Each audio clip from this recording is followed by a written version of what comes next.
Bonjour les amis, merci d'être encore là sur ce plateau pour un rendez-vous destiné à une transmission de la connaissance, de l'intelligence et du savoir. N'oubliez pas de partager et d'aller sur Franck Cana, École de la foi révélée sur YouTube, de vous abonner. Il y a beaucoup de cours là-bas. Nous dispensons les cours de première année, spécialement sur TikTok. Deuxième année sur TikTok, YouTube et Facebook. Et troisième année, à partir de janvier, vous aurez tout sur les réseaux. Et donc, il ne faut pas oublier de se mettre à jour au fur et à mesure, car la vie sur Terre, elle consiste à résoudre toutes sortes de problèmes.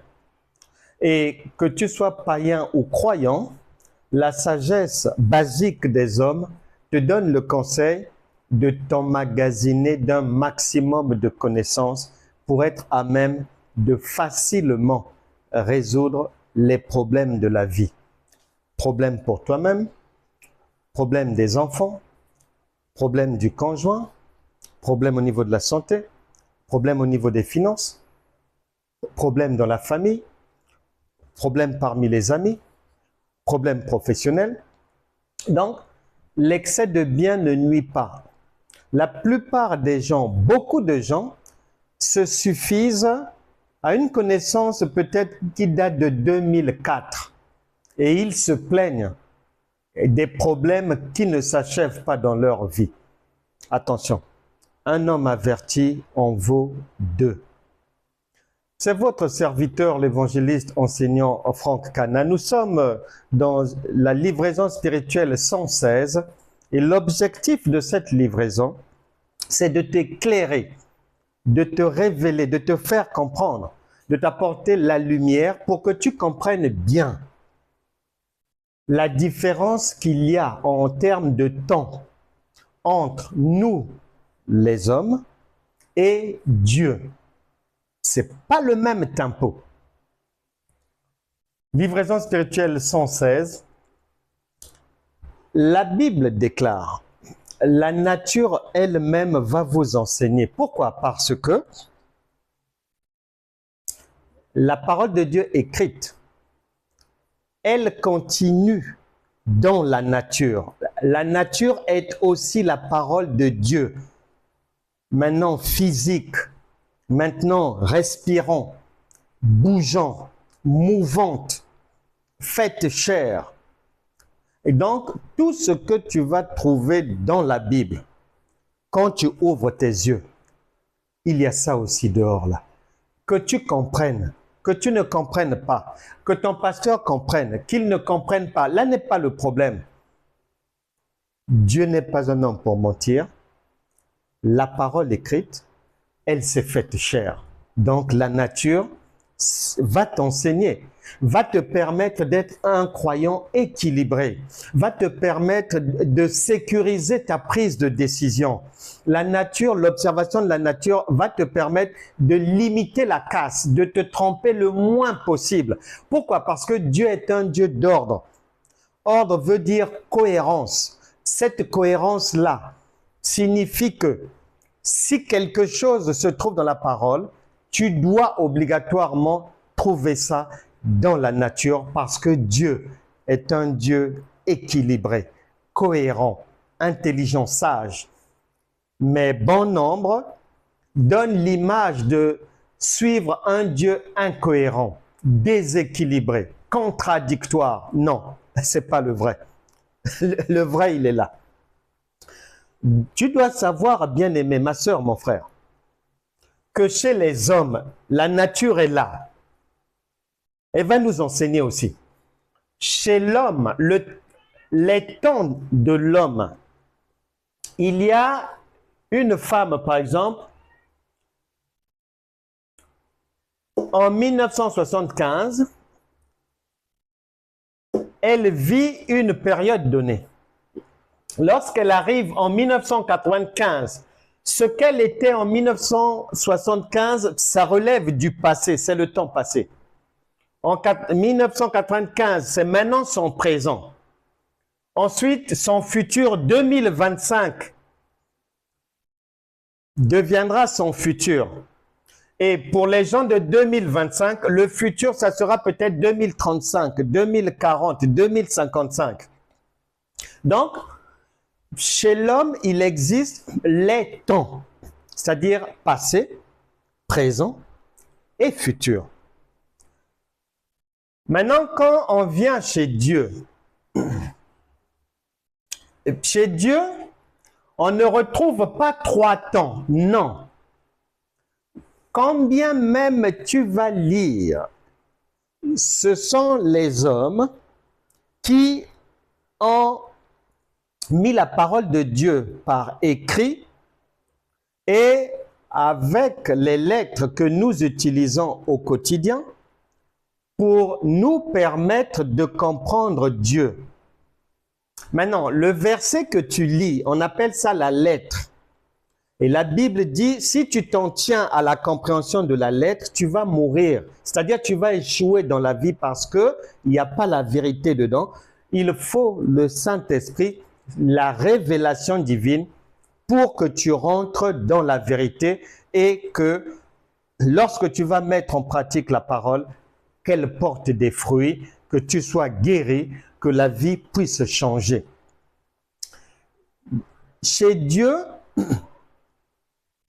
même si tu lis un verset biblique où le Saint-Esprit met le temps passé, le présent ou le futur, ça c'est pour toi. Ça c'est pour toi, ma sœur. Ça c'est pour toi. Mais n'oublie pas un enfant dans la nature, puisque la nature elle-même, elle nous enseigne, un enfant, il fait de son mieux pour comprendre sa maman.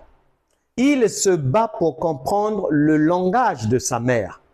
Donc, nous, c'est à nous d'aller vers le langage de Dieu, à chercher à le comprendre.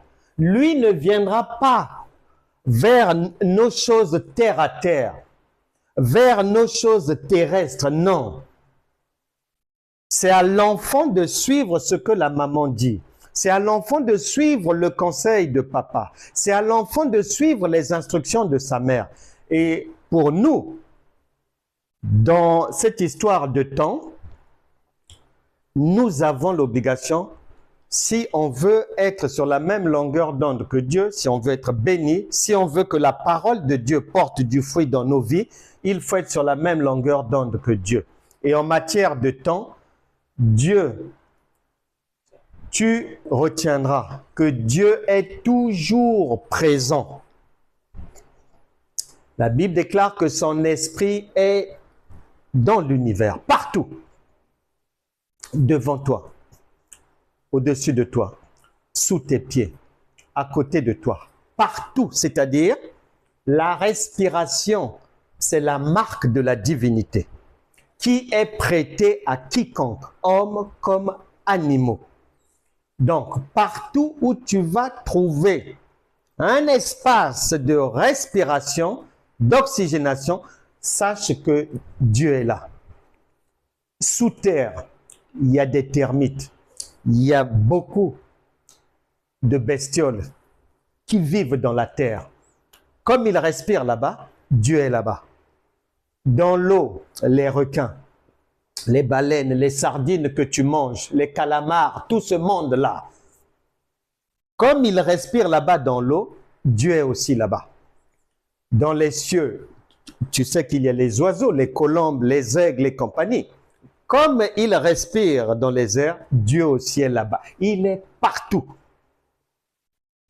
Toujours présent. D'éternité en éternité. Donc, Dieu ne connaît pas de passé. Dans le langage de Dieu, le passé n'existe pas. Dans le langage de Dieu, le futur n'existe pas. Il n'y a que le temps présent. C'est un Dieu du présent. Preuve écrite. Exode chapitre 3, verset 14. Son identité, c'est « Je suis », première personne du temps présent, au singulier. Jean chapitre 4, verset 23. Il est esprit. Jean 1, 15. Psaume 33, 9, la parole. Psaume 33, 9. Il dit, la chose arrive, il ordonne, elle existe. Donc c'est immédiatement. Genèse chapitre 2, 1 à 3.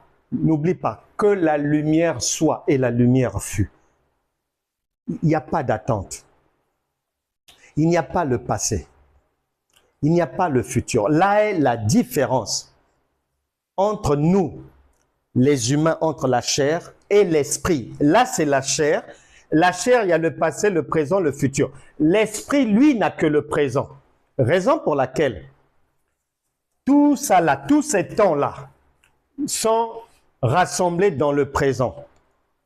Lorsque, par exemple, on te donne une parole, le Saint-Esprit vient te dire en songe que ma fille, tu vas obtenir une promotion professionnelle.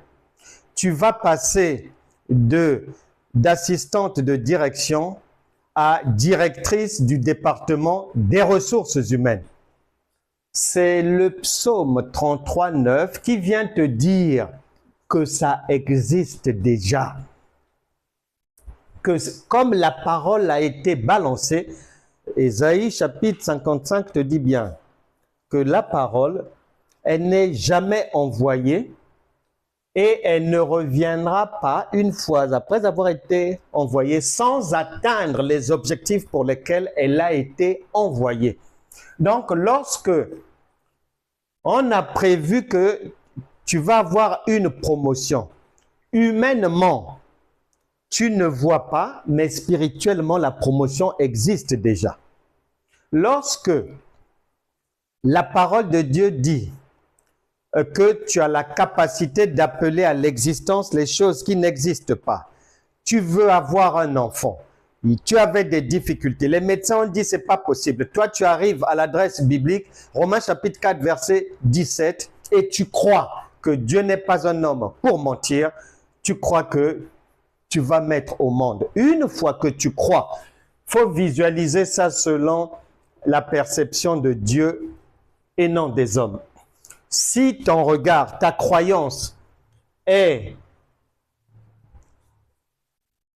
composée des temps des hommes, non, ça va te passer sous le nez.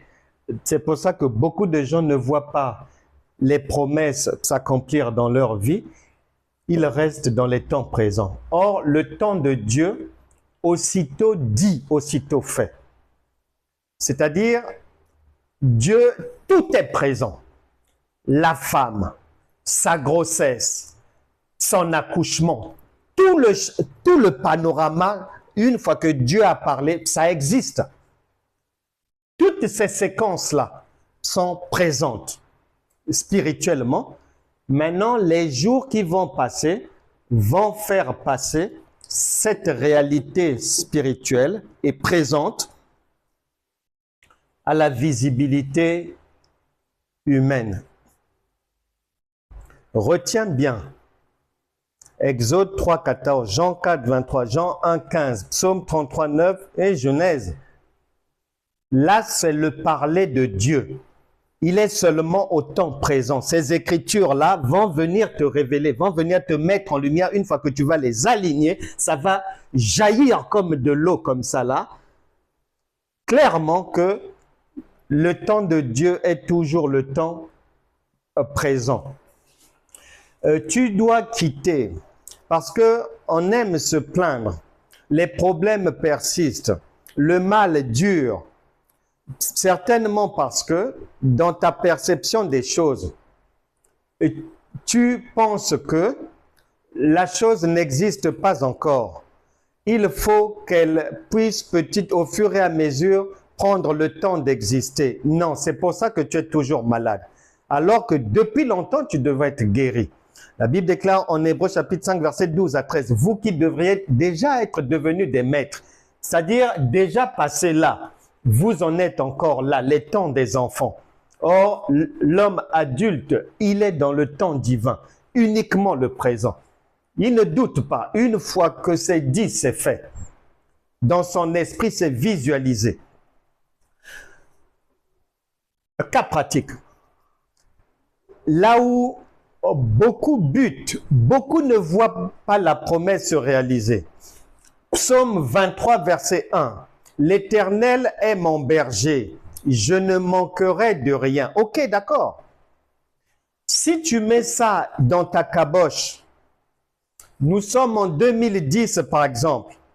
Oui, l'Éternel est mon berger, je sais que je ne manquerai de rien. Le temps futur. 2020 arrive. Oui, je persévère, l'Éternel est mon berger, je ne manquerai de rien. Là, c'est le futur dans ta caboche. 2025 arrive. Tu es toujours en train d'espérer que ça viendra. Il fera. Il ne m'oubliera pas. Le temps viendra. 2030 vient te surprendre. Tu es toujours dans la même posture. Jeûne et prière. Seigneur, je crois en toi. Seigneur, tu n'es pas un homme pour mentir. Ah oui, je crois que tu le feras un jour. 2050 arrive. Tu as maintenant 70 ans, les cheveux blancs partout. Et tu espères encore, ça viendra. Ah oui, et tu as dit que le juste vivra par sa foi. Ô Seigneur, dans le psaume 35, verset 25, tu as dit que tu n'as jamais vu le juste abandonné. Je sais de tout mon cœur qu'avant ma mort, la promesse s'accomplira. Tu ne m'abandonneras pas. Ton cerveau projette toujours cela dans le futur, depuis 40, 50 ans.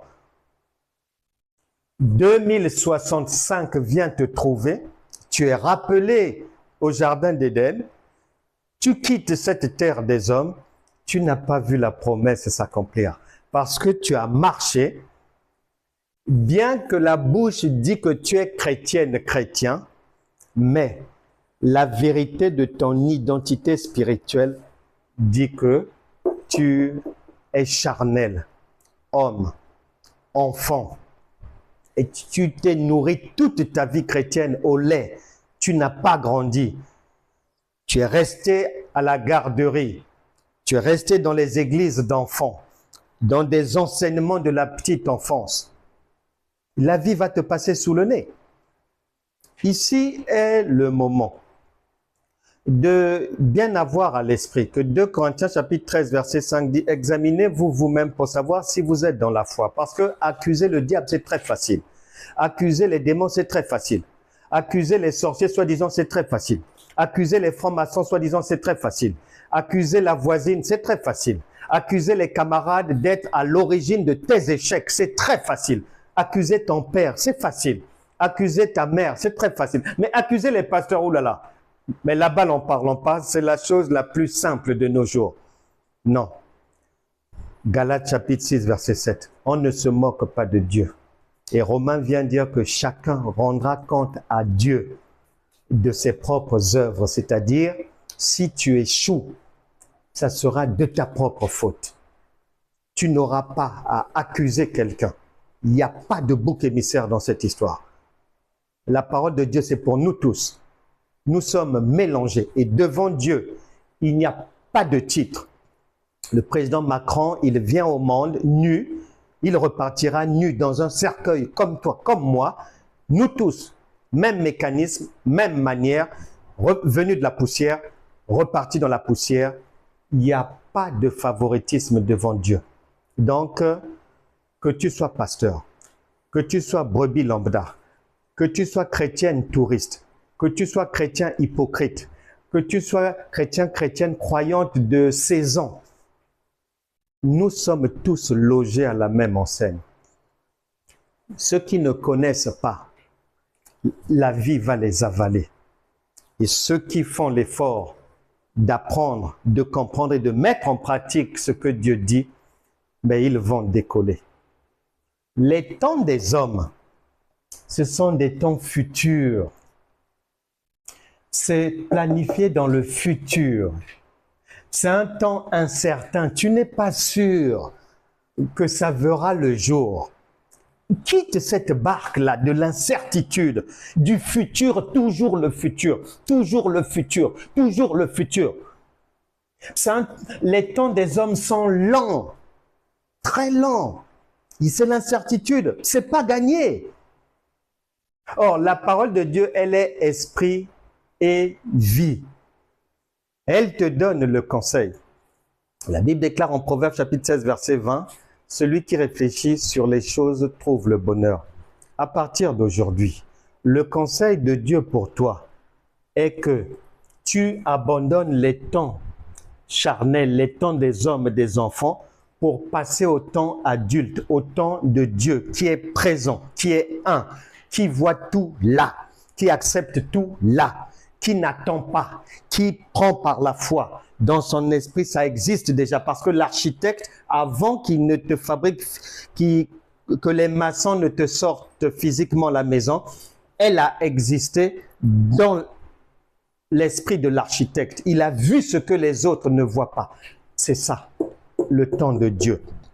C'est un temps qui a pour synonyme c'est fait.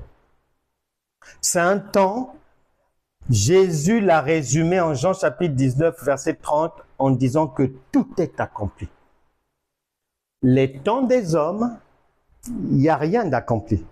C'est incertain, on ne sait pas. On n'est pas sûr. Ça peut chavirer. Le temps de Dieu, c'est fait. Tout est accompli. Il n'y a plus rien à attendre. Que le Seigneur te fasse grâce à partir d'aujourd'hui. Saint-Esprit, je remets entre tes mains, mon frère, ma sœur, que les meilleures grâces de Dieu vous visitent maintenant. Que tout ce que vous avez attendu jusqu'aujourd'hui dans votre vie et qui était bloqué par l'ignorance, par les contradictions, par le manque de compréhension, manque de révélation, manque de discernement, manque de lumière divine, au nom de Jésus, je brise les barrières, reçois par la foi la guérison, la délivrance, la prospérité financière, la joie de vivre, un bon sommeil, le repos dans tous les domaines, un bon mariage, de bonnes connexions, de belles rencontres, au nom puissant de Jésus. Rendez-vous sur Franck Cana, École de la foi révélée. Abonnez-vous, likez, partagez. On se retrouvera très bientôt pour la 117e livraison spirituelle. Shalom.